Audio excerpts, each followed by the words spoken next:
O traballo que eu pretendín fazer foi fundamentalmente recoller a fala, toda a fala dos nosos antepasados.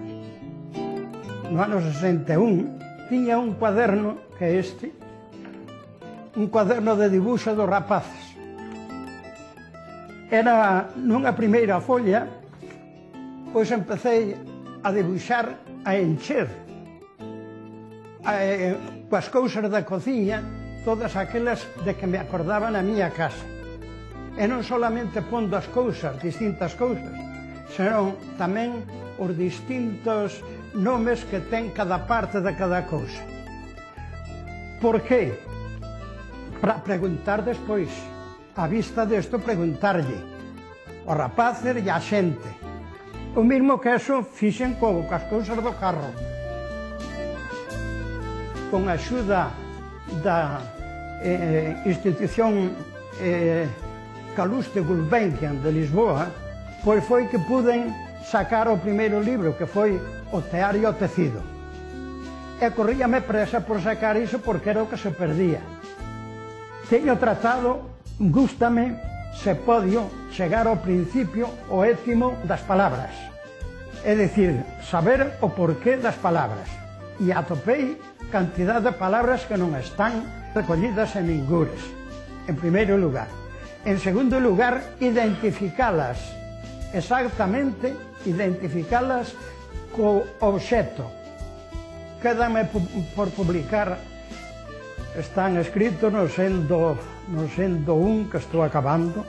Un vai sair agora, que é etnografía, despois vai sair outro, que estou acabando de ordenar, a flora de Galicia. E despois queda un importante, pero ese é o dicionario de todo isto.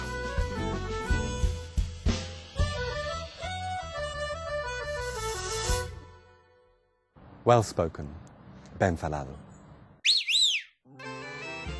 Animal de África co pescozo moi longo. Grava.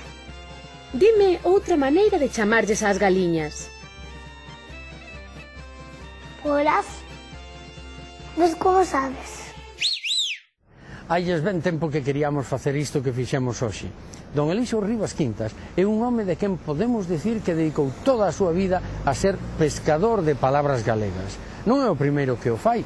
O Bacharel o lea no século XVI, o Padre Sarmiento, o Padre Sobreira no XVIII, e despois Marcial Valladares, e Carré, e Eladio Rodríguez. Son moitos os que foron construindo pouco a pouco o dicionario da lingua galega.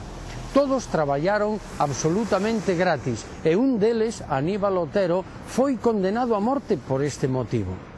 Don Elixo Rivas Quintas témolo felizmente connosco.